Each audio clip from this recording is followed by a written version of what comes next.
عمرك سألت نفسك هو ليه الناس بتتغير بعد ما بيجي لها سلطة أو بيجي لها فلوس أو بيجي لها أي نعمة من نعم ربنا؟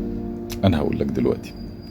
صباح السعادة، وإن شاء الله اللي جاي أحلى وأجمل مليون مرة مهما حصل ومهما كان، لأن الأمل في ربنا وربنا دايما موجود. فكرة إن الناس بتتغير بعد ما تترقى، بعد ما تختلي، بعد ما يبقى معاها سلطة، بعد دي فكرة غلط جدا. الناس ما بتتغيرش.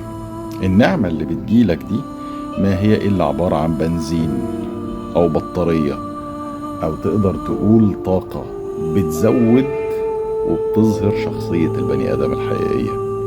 فالبني آدم اللي تلاقيه أول لما يجيله فلوس بيتكبر، أو أول لما تجيله سلطة بيفتري، هو في الحقيقة كان جواه بني آدم صغير كده متكبر أو متعجرف أو مفتري أو ظالم.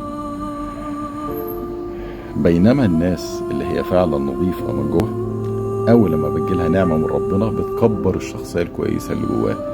فاللي تلاقيه أول لما يجيله فلوس بقى كريم جدا، يبقى هو كان إنسان كريم جدا. واللي تلاقيه أول لما يجيله فلوس بقى بخيل جدا أو بقى متكبر جدا، هي دي شخصيته الحقيقية. يبقى النعمة اللي بتجيلك مش بتغيرك، مفيش حد بيتغير، هي بس دعكت الفانوس وبينت شخصيته الحقيقية. صباح السعادة.